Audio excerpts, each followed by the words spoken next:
guys, here come the dollies. They got fresh sinkers, hot coffee, and the sweetest smile.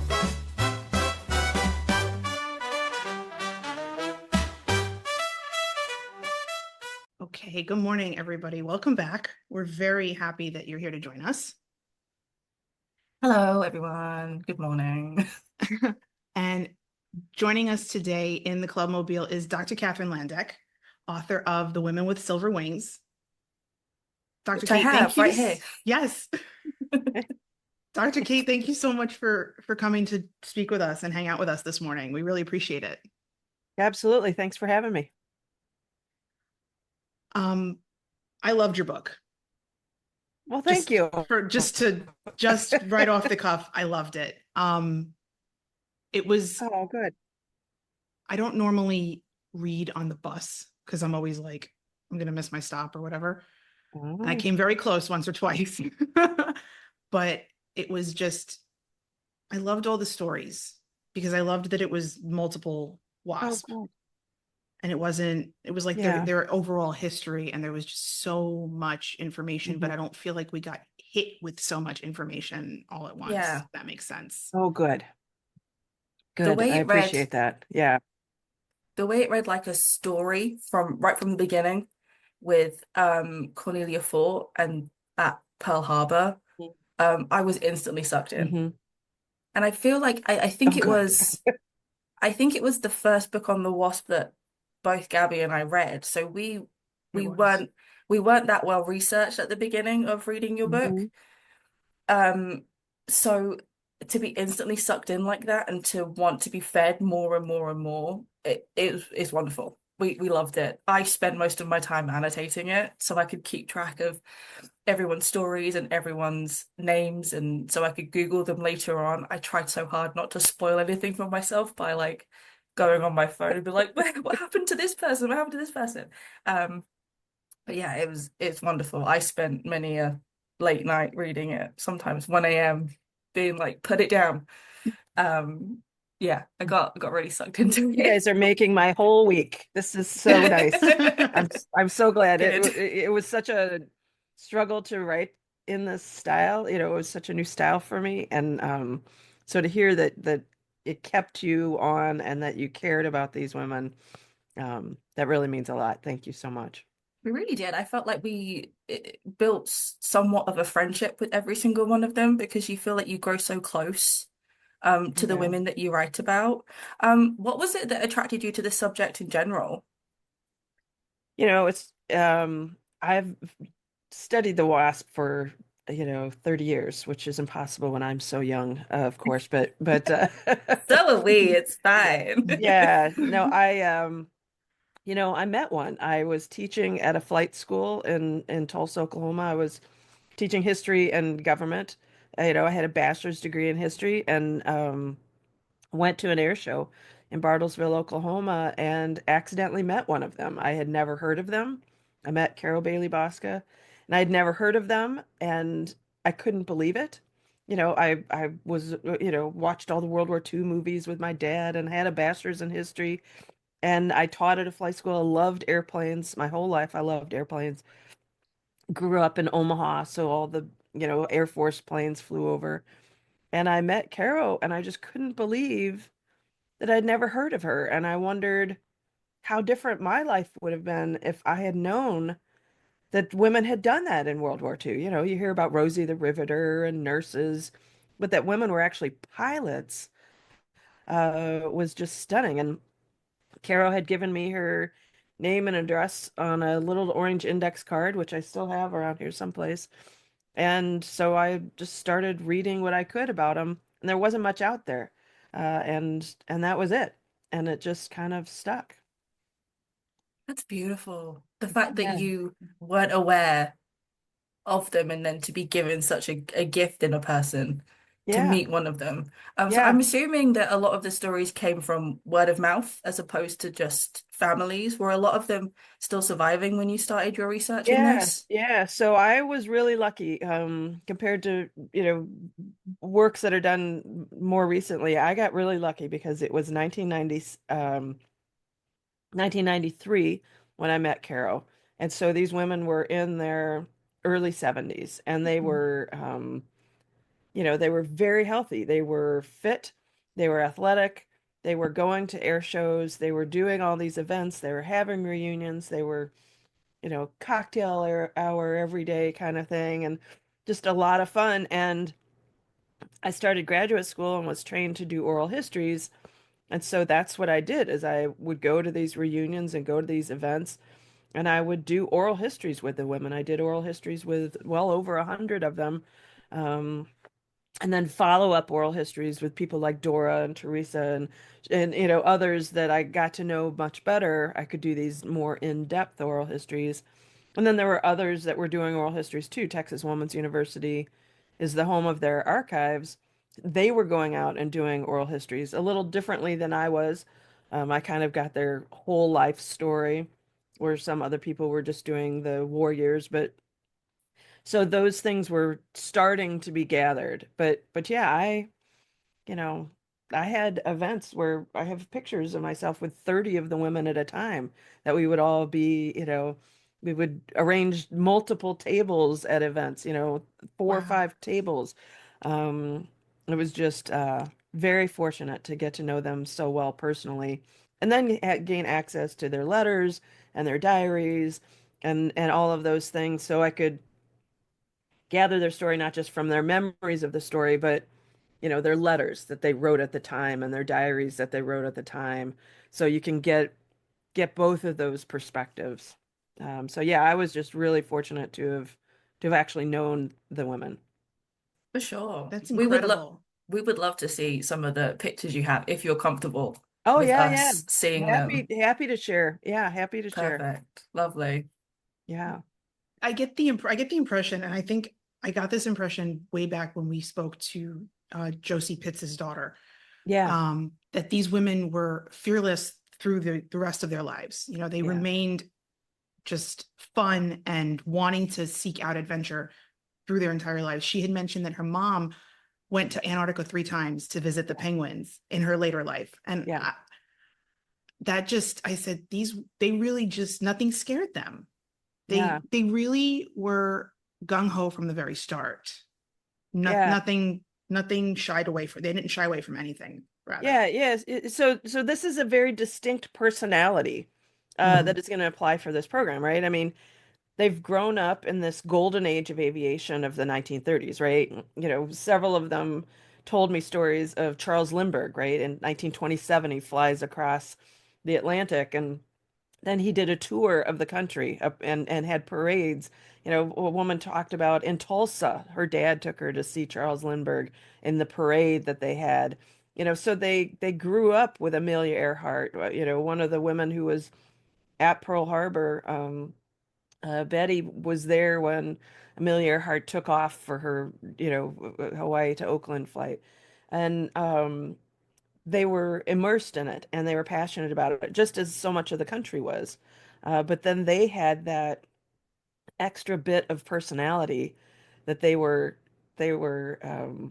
stubborn, right? That's one of the primary characteristic traits Mhm. of these women. They were very Absolutely. stubborn, but they were very intelligent. Um, and they just didn't take no for an answer whenever they could, right? I mean, they pushed and pushed to get what they wanted. And then you bring, that group of women together, this opportunity comes up.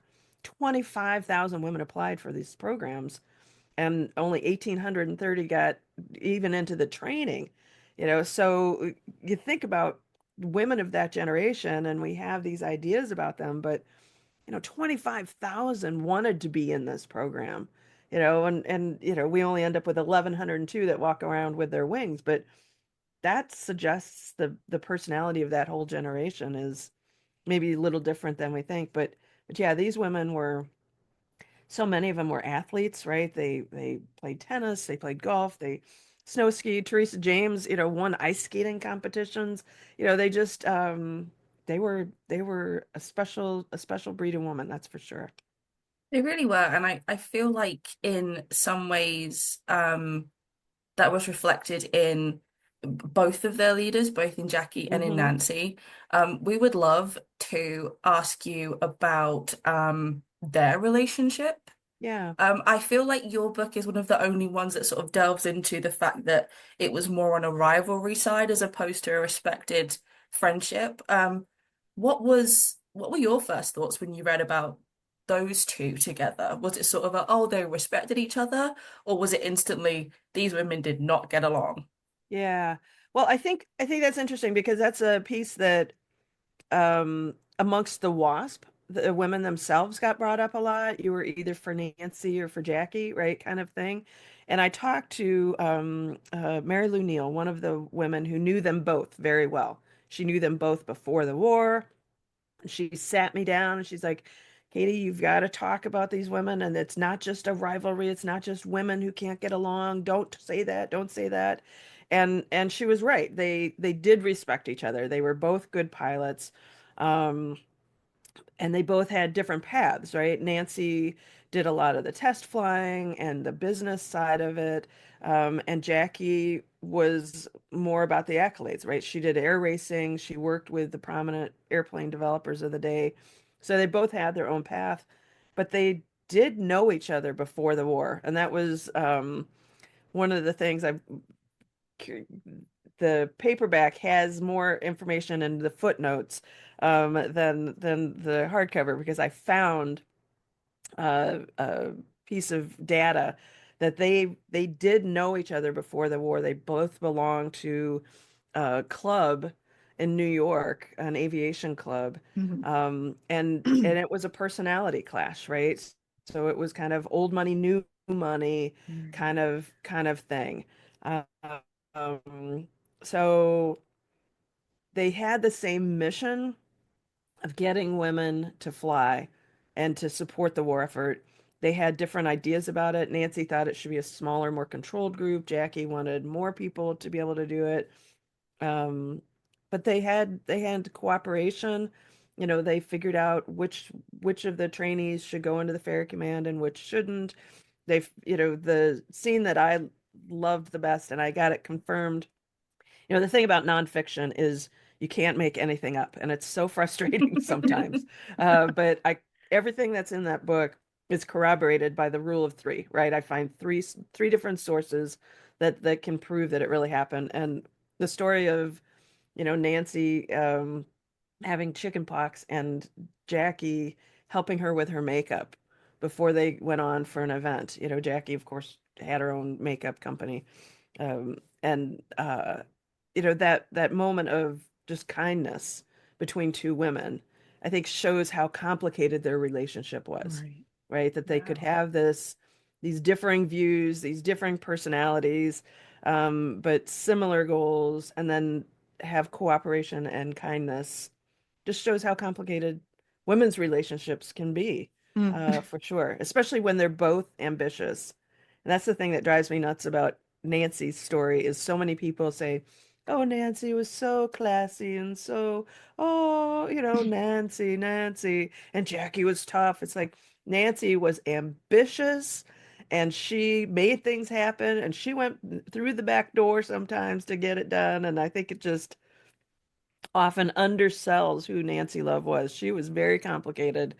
Um, Jackie was open with her ambition. Nancy was quiet and going in the back door with the same ambition.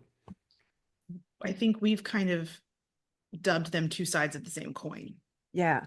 Yeah. Um, I feel like because Jackie was so loud about what she wanted, she was just Mhm. always very vocal about what she wanted, that sometimes what Nancy was doing kind of took a back seat. But that doesn't Yeah. mean that Nancy was doing anything less. Yeah. Um, but I do always love that Nancy continued to ferry planes with her girls. Hmm. And I think that was one of the things that I kind of said, oh, there's more to Nancy than I think sometimes we get when we Hmm. research the WASP, because Jackie's name immediately comes Yeah. up right away. We were on Winnie, Yeah. we were on something last week. We Yes, attended last an Wednesday. event on Zoom last week, and the gentleman that gave the presentation on the WASP was his mother was a WASP, and I wish I could remember his name. But he gave a whole presentation and he had 2 slides on Jackie. He had 2 lines on Nancy, and he dubbed her the other woman in the WASP. And I was like, Oh, I need to know who that was. and I immediately texted Winnie and I said, "Did you hear that?" And she said, "Yes." I said, "I don't like that. I No. don't like that at all." Because Mm-mm. she's not the other woman. She essentially was the first.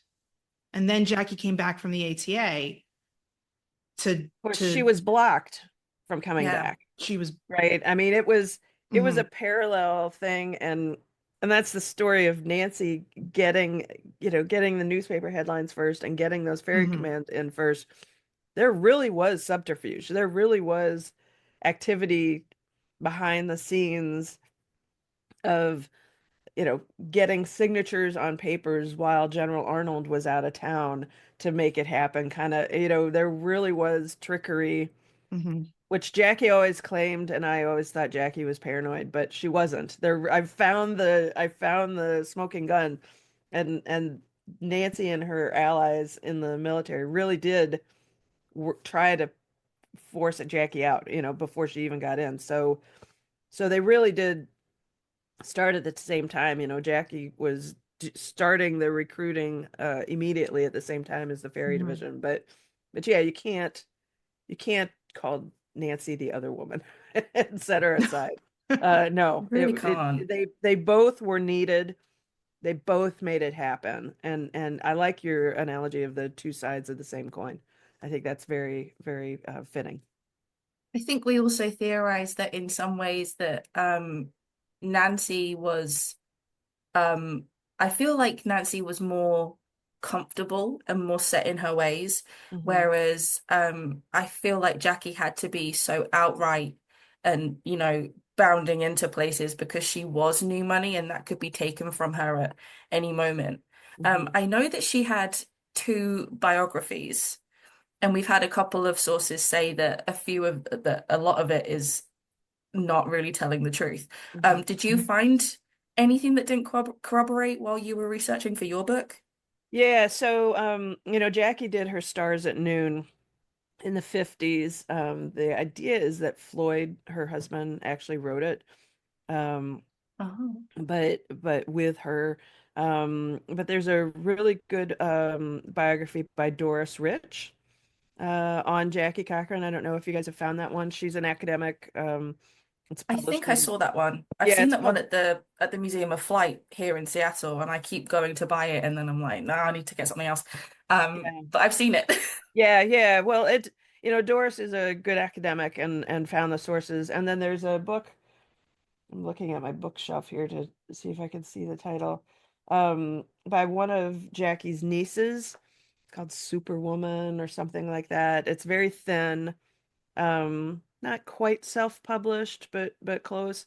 And it busts all the myths, Oh, right? okay. It's a Okay. myth buster. It talks about, no, we were her family and she came to see us, and it busts those myths of Jackie's that are in the Stars at Noon.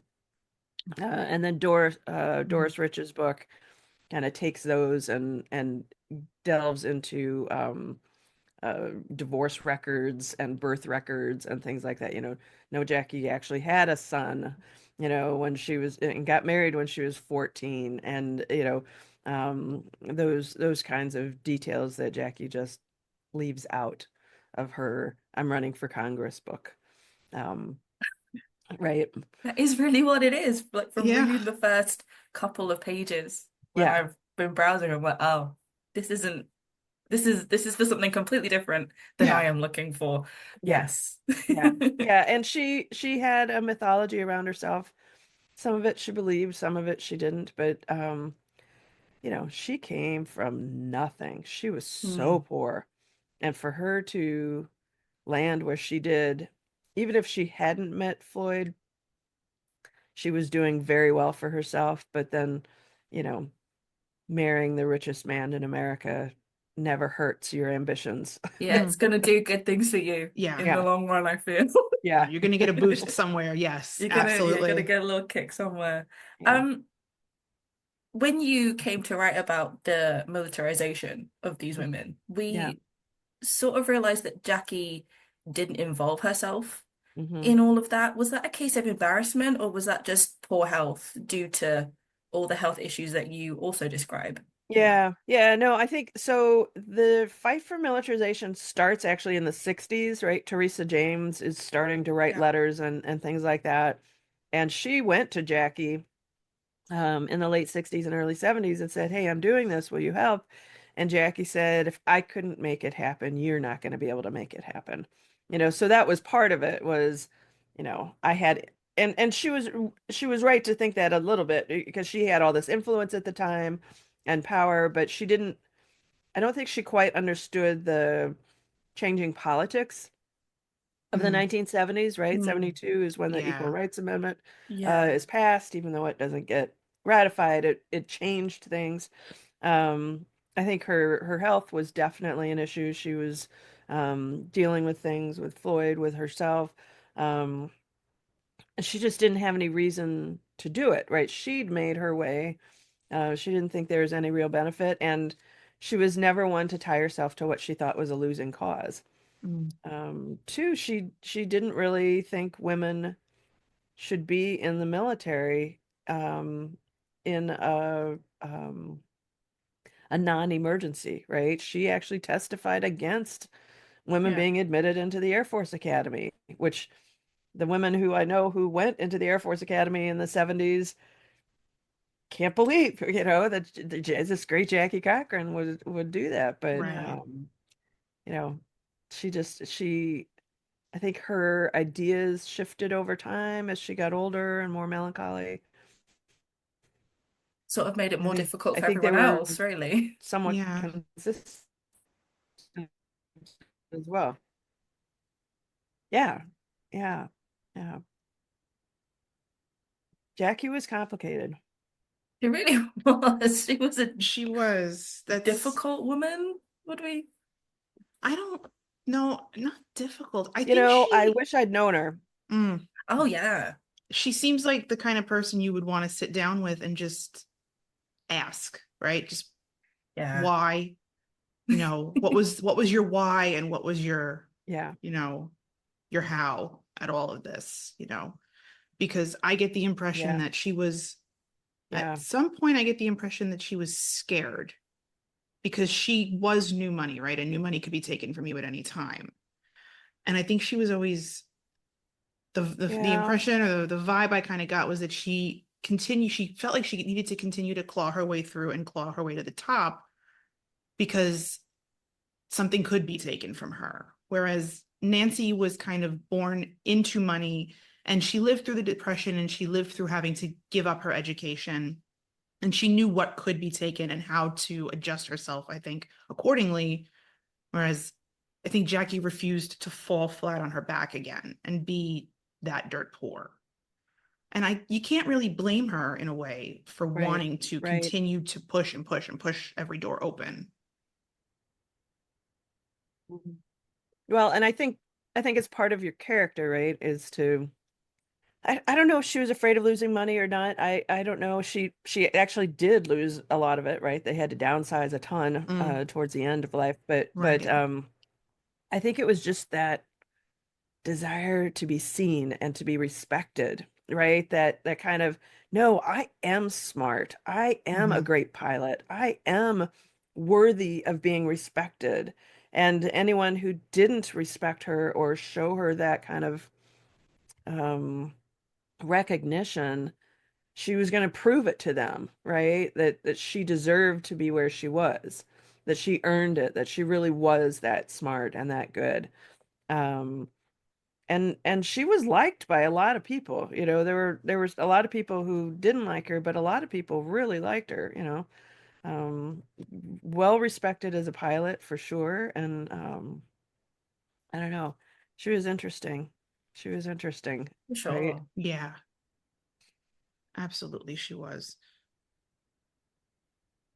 Um, I guess kind of going back to the women for a minute, going Yeah. going back to the girls, there was a point in their training, in their service, where they were kind of America's sweethearts in a way. Life magazine came and did a whole spread on them.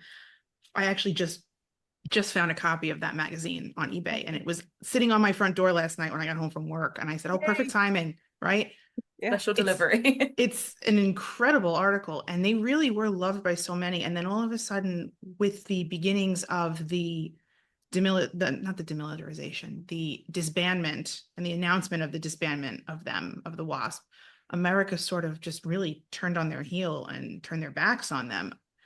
Do you find that you think that it's a case of, well, men are coming home now, and now you have to go back to your place is really in the kitchen, your place is in the home? Or was it just that they were afraid to maybe show support, even if they believed they should remain active?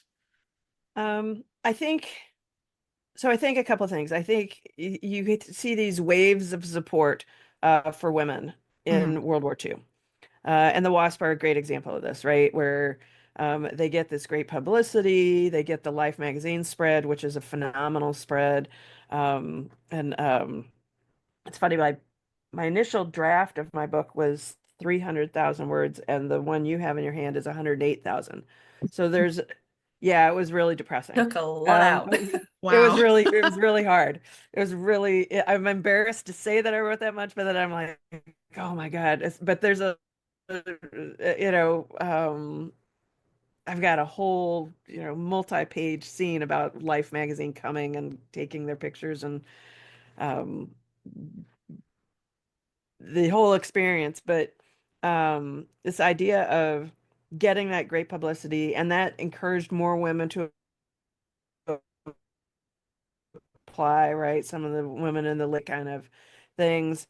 But that 1944, that fight to get that, make them officially part of the military, which, remember, groups like the Women's Army Corps started as an auxiliary, right? And Right. had to be brought in officially. Um, and the the it was a propaganda campaign against them, right? You've got these men who are going to lose their draft deferment, right? Because the Air Force many pilots. So you've got this group of men who've been um, flight instructors, which is a draft deferred position, right? They're doing the initial training of men pilots to go into the Army Air Forces, to go into the Navy. Well, the Air Forces and Navy don't need men. They're going to let those guys go, which means their deferment's gone. Now they can be a part of the Walking Man's Army. Just as we're getting ready for an invasion of France, just as we're getting ready for an invasion of Japan, we think at the time. And so you get this huge effort to discredit the women, to say, why are we letting all these little girls fly these planes? The men should not push against them is where it comes from, right? This congressmen who resent, you know, the women getting to fly these planes, resent the way the paperwork was done in the beginning, um, lack support of it. I mean, it's a hot mess. This fight for veterans to be brought into the military. And it doesn't really fail in the summer of 44, but it fails to move forward, and it's the end of the legislative session. And then the whole, once we liberate Paris, once we're making progress in the war, then this idea of it was never acceptable for women to replace men. You could release men to go and fight in combat. You could release men to go and do these other things, but it was never acceptable for women to replace men. If a man is available for the job, then he needs to have that job. You need to go home. And you'll see this with the factories. You'll see this with everything, right? The immediate post-war jobs, the women are all sent home because the men need the jobs. And so the WASP are really one of the first groups of women to be sent home, just like Right. Rosie the Riveter will in 6 months after the WASP are. The women are sent home because enough men are surviving and going to come take those jobs, and they don't need as many doing the jobs that are done. So of course you're going to send the women home.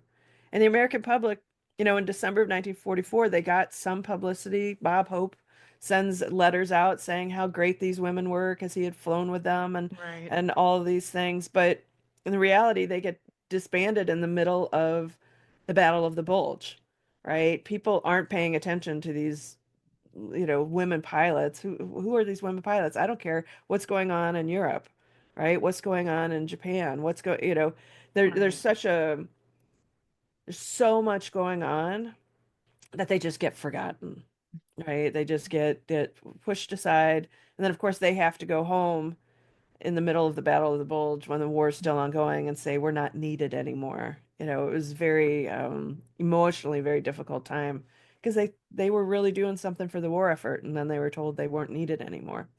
It was embarrassing.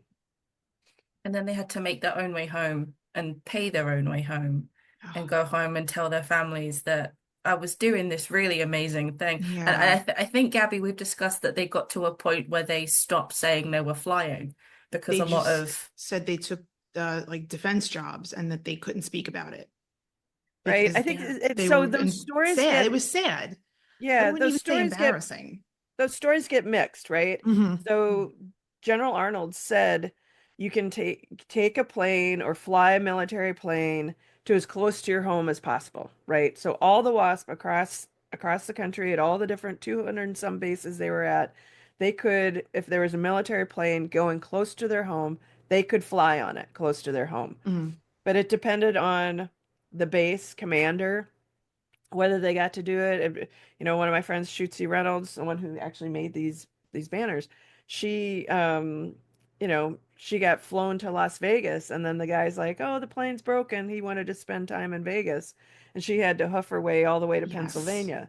So it was a case by case basis. And some of the women, stayed working for the Army Air Forces as civilians, working in the air traffic control tower, working on the bases. Some went home and didn't tell anybody. It was those Right. post-war years when veterans came back, the men came back.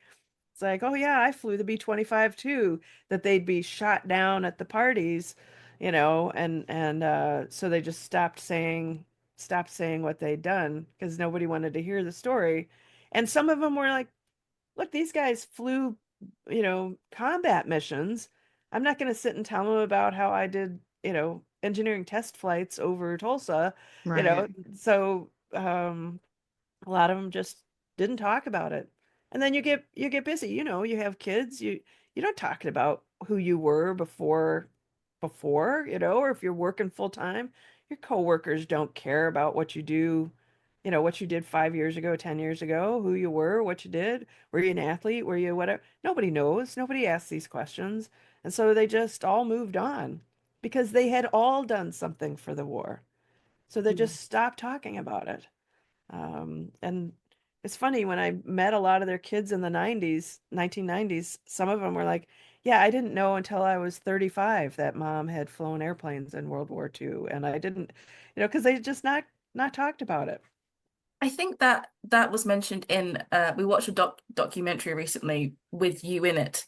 And I believe it's one of the children or the grandchildren of one of the WASP that says, Mum didn't tell us that she Yeah, did this, and we had to find out through, I think he says, a YouTube video where they pause. It's like, oh, look, there's Mama, because right. they just did not talk about it. And I Mm. feel awful that these women kept these amazing stories in, even though they felt like maybe their experience paled in comparison to their counterpart, the men, they still did something incredible and so Yeah. empowering for, I feel like, our generation, future generations of women to, women can do everything.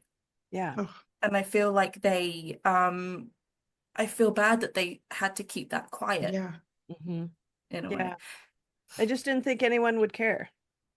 which That is so breaks my sad. heart. They've Yeah. Yeah. changed. I mean, just reading about them, learning about them, even just the journey that Winnie and I have been on so far, I think I didn't expect any one group to really pull me in and Mm, like change my perspective, but it's it's been the WASP. I think hands Good. down say yeah. that they really have changed the way even today, right? Change the way that I look at things that I think I can't do that, or, Yeah. I'm 36, I can't switch everything in my life now, but I can if I really want Yeah. to, right? They did it. Yeah. Why can't I just, turn everything around and change Yeah. everything if I really wanted to? And I think that it really does make me sad that they felt like they had to just kind of lock that piece of this really important piece of themselves away, because Mhm. it's not, it's worth sharing. And it's almost like, it's not that it's too late, that some of them are, almost all of them, I don't even know if any of the women are still surviving Just a today, handful. Yeah. just a handful, that it's up until now that these stories are really becoming widely known and Mhm. more available to people. And I hope that there's like little girls out there somewhere that would find inspiration the way we found Yeah. inspiration as adults, to keep going and keep pushing, and that nothing's really out of your reach. Yeah. I'm so glad to hear that. That's so touching because that's, when I met Carol, I my determination was to never walk into another room where they'd never heard of the WASP, right? Because I just think their story is inspiring. And, I had the great fortune to spend the last 30 years with them, right? It's been over 30 years since I met Carol. And I still, Mickey Bright, the woman on the front piece of the book with the full size picture of her, Mickey is still alive. She's 104 God almost. bless. And yeah, she's fantastic, still very sharp. Wow. She went on, was a I love that. stockbroker after the, first stockbroker in her state kind of thing.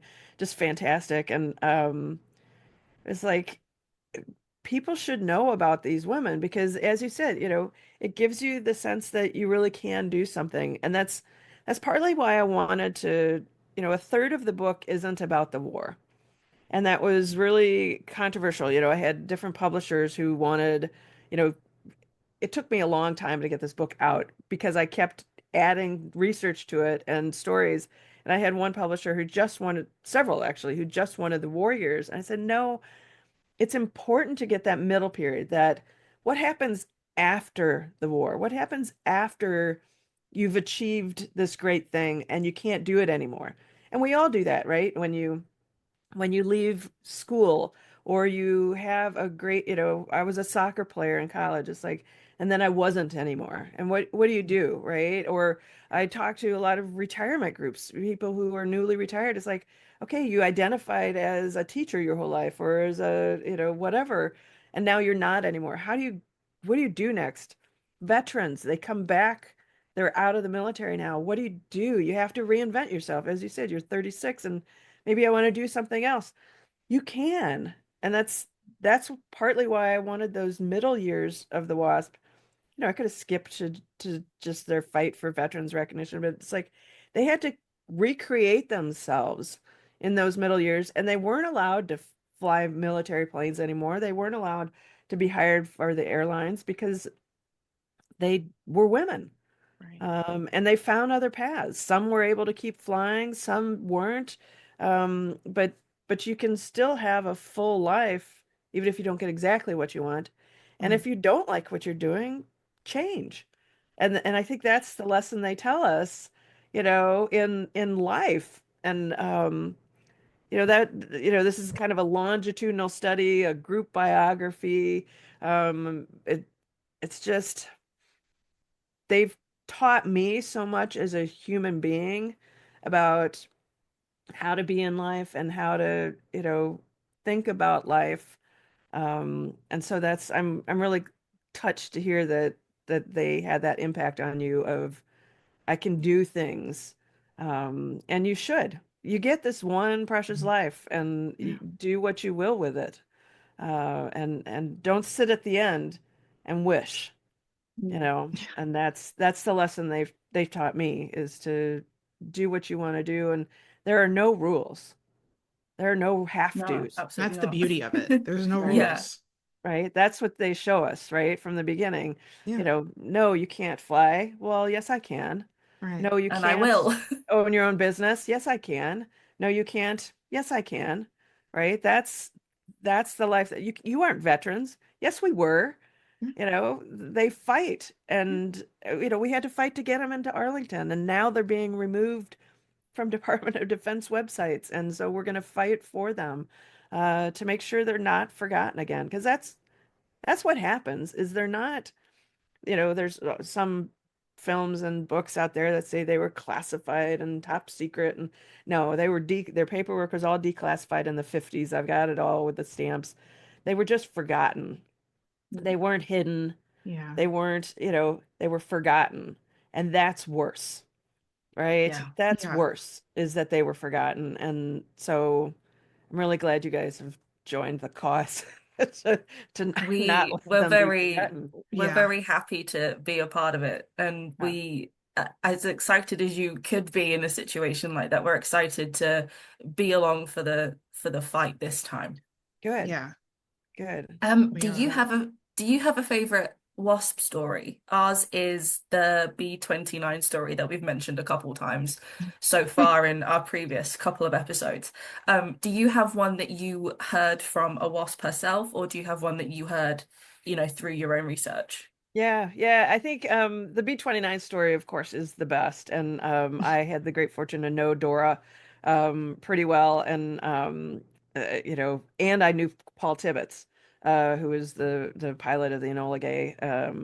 And so that is a great story. I think one of my favorite stories is Teresa James, who, of course, Teresa and Dink are the Yeah. romantic story in the book. All true, but you gotta. Teresa was very funny. She was so, I mean, such a personality. And one of my favorite stories is a story she told about flying the P-51, because she usually flew the P-40, which is the jug, right? It's a big, Yeah. heavy, Yeah. kind of you manhandle it kind of thing. She had all this time in it. She got out to California and they assigned her a P-51, which is, much more refined, much, and here's this woman who's a great pilot. She'd been a flight instructor before, had all this flight time, all this fairing, and she talks about getting into that P-51 and coming into they said, here, you're going to fly this across the country. She said, I've never flown it. They give her the specs and say, okay, read this and then go take off and land 3 times. And she's, like, okay. So she goes out and she takes off the first time. And then they're in California and the fog rolls in and she can see the fog coming and knows she has to land the first time or she's gonna not be able to land because of the fog, and comes in and she says, I bounced that thing so far because she came in too fast and it was too light, and she just, this great pilot, and she does all this, terrible landing, and but gets in just as the fog comes in. And then the next morning the fog clears and they say, okay, here's your orders, fly it to Florida. She's like, but I only did one terrible landing. I'm like, you'll figure it out along the way. And here's this P-51. This is a really important to the war, this beautiful, expensive, just rolled off the line plane. And they're sending this woman who's had one bad landing in it to fly across the country. No GPS, no, just, oh, go find your way. And she talked about that as this, she liked her jug, right? She liked that P-40 that she could fly, but that P-51, she just would talk about it and use her hands when she talked about it. And just the things they let, they had to have these pilots do, and there were men doing the same kind of flying. They just needed that plane gone so bad they couldn't even give her the time or the gas to practice landing a little bit more before she set off on this big cross country. So I think Teresa's stories are always among my favorite, stops when she had to go to the bathroom and, I mean, just all sorts of, a big hangar full of men and her having to find, you know, I don't know. She was funny. She was very funny. So, and a lot of her stories got cut. So many stories got cut. It's so sad. Can we have the full version, please? The first Oh draft. yeah, Can yeah. we It can was we a have hot the whole mess. thing? Thanks. I will miss every stop I have to make to work and back just to read You would. just to read the You whole would. thing. Yeah, Oh yeah, I my cut whole gosh. people. I've got a whole file thing here where I I had to have these kind of lead characters. You follow Teresa all the way through, you follow Dora all the way through, Right. and I had more that were I knew all these women, all the leads that are in the book, other than Nancy and Jackie, I knew. And so I have their whole story. So I had whole people, Shootsy and Dawn Seymour and others that were woven through. But it took a little too much away from the main stories. I could weave in their stories. So they're both in the book, but just not in support roles more than the whole Right. thing. And the pictures are all people I knew. The photos I picked that I couldn't Yeah. include, So Jan Goodrum's in there with her little college Mhm. sweater and different things like that because I had to get him in there somehow. I don't know. It You was, can absolutely tell that you knew these women personally. The way Yes. that you write about them with so yeah. much love and respect, you can tell that you had a very good friendship with all of them. Well, I And appreciate it that. translates so well. I think that's why we got so sucked in and why we feel like, that we're friends with them at this point Yeah. because we read that through you. Oh, good. Well, thank you. I appreciate that. It's a heavy weight to be trusted to tell a story well. Oh, for sure. Yeah. You I know. feel like we've felt some of a tiny bit of that weight when we were given the chance to talk about Josie Pitts Yeah. for our first WASP episode. We felt very, oh my goodness, we're being given all of this access and information to talk Yeah. The about this wonderful nerves, woman. the nerves I felt dialing the phone just to talk to her daughter. Yeah. Oh my God. I mean, and she was just so kind and she spoke Yeah. of her mom. I think she was a little surprised that we wanted to speak about her mom. We wanted to talk about her Yeah. mom because I think most people reach out to her to talk about her dad. Yeah. Especially Most, since Masters of the Air has especially come since out. Masters of the Yeah. Air, most people want to know about John Egan, but and we say this all the time that we didn't know who Josie was. We didn't know who the Wasp was until the very end credits of Masters of the Air. And they showed that photo Wow. of John and Josie. And I said, oh, wow, his wife was a Wasp. And I Googled it real quick and I said, oh, she flew planes. And we kind of put it aside and said, we'll get there. We Yeah. will absolutely get there. And I didn't realize that when we got there, what we were going to find and what we were going to, open up and discover. And it's been amazing. Oh, I'm She so said, glad. my mom, I tell people all the time, my mom flew fighters and my dad flew bombers, Yeah. which Right. is very accurate. Yeah. Yeah. And the men, John Luckadoo is a friend of mine, and he, and the other men really respected her so much and wanted to make sure her story Wonderful. was told and not forgotten as I well. love that. Good. Yeah. Love that. And I'm glad we get to be a part of, Yes. expanding everyone's knowledge on her a little bit, just so Yeah. she's not just John's wife. Yeah. Yeah. Yeah. Was there Absolutely. was there anything else about World War II history that sort of sparked your passion, or has it always and will always be WASP? Would there be anything else you would write a book about, maybe? Yeah, so I obviously the WASP are the core, in part because I knew them and spent so long with them. But there's so many other groups. I study war and society, so the men of the 100th, I know their story and all of that well. But I think the women flight nurses, there were um nurses that were nurses, but then they would get in the planes, Mhm. especially they did this in the Pacific, but also in Europe, and they would, get in unmarked planes, not with a Red Cross or anything, because they would be filled with ammunition and fuel or whatever, and they would fly as close to combat as they could and drop off the supplies, and then they would drop down uh, uh, stretchers and have wounded put on and then fly them out. And the nurses would be, have a medical tech in the back with them, but they would be it as they flew out. Some were shot down, some crashed, and they didn't get combat pay or anything like that. So they were really, and they all volunteered. Yeah. You had to volunteer to be a flight nurse. So that's a group that I've been doing some more research on as kind of a next project. It's hard because I've been so spoiled my whole professional career as a historian because I could just, when I wrote the scene of Dora giving testimony before Congress to get that veterans right, I just called Dora and said, "Hey, Yeah. what'd you wear that day? And how did it feel?" And, she's like, "Oh, it was so lonely because they were all in the back." And it's like, you can't get that unless they've written about it somewhere. Yeah. So I feel very, it's an adjustment to try to do this without that little cheat, Yeah. right? It's a cheat as a historian. Yeah. And it's sad because we're slowly losing more and more of these Yeah. incredible people. Mhm. And I think that's why it's important that, we keep telling their stories, not just we in general, but as a society, we keep Yeah. telling their stories.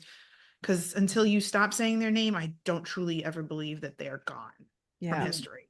Yeah. Absolutely. Well, I appreciate that. Yeah. And I'm, when I give talks, I always end the talk, the WASP, they gave me the responsibility. They trusted me to tell their story after they were gone. And now, everyone listening, everyone in the room is a part of that. We owe that to them to share their story and Right. not let them be forgotten again. Yeah. So thank you. Absolutely agree. Kate, where can we find you and what are you up to next?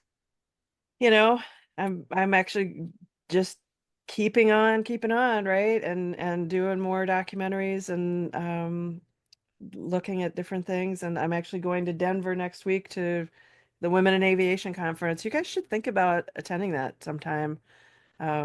Maybe setting up a podcast episode there or something. And there's We a would group love of to. women That would be they're not amazing. World War II, but they're those women who flew in the 70s and 80s. We call them Gen 2, is the second generation after the Yeah. WASP. And I'm starting to gather their oral histories now. They're all in their 60s, some are in their 70s, but they've got some really interesting stories to tell of learning to fly and fighting for the opportunities not during war, in Mm. post-Vietnam era, and really breaking down barriers both in the military aviation and the airlines. So those are the oral histories I'm gathering now. So we'll see. I do too many Wonderful. things at once, so that's why it takes so long, Same. Guilty. right? Very Also guilty. us. Right. But it's important and it keeps life interesting, right? Why it's a Yes. Exactly. boring life, Yes, right? Absolutely absolutely. does. Right? Yes. Boring women have clean houses, right? I don't know. That's my Correct. philosophy, Yeah. right? That's my philosophy. That It's makes like, me feel That better. makes, oh God, that makes me feel Thanks. so much better. yeah, I don't know. I Thank don't you. know. Right? We could fill our house with cleanness, or we can fill it with, our joy. Knowledge, love. That's right. Adventure. Yeah, That's right. Exactly. absolutely. Oh, Thank good. you, Kate. This Thank has you so been Absolutely. much. amazing. Absolutely. Such an honor. Thank you for writing a wonderful book and thank you for being willing to speak with Oh, us. Yes, thank you for This is so sharing your time with special. us. This has been wonderful. absolutely. Well, thanks for reading it and thanks for all the nice things. It was a long and hard journey, and it's nice to know that it means something to somebody. So I appreciate it. Of Oh, course. absolutely.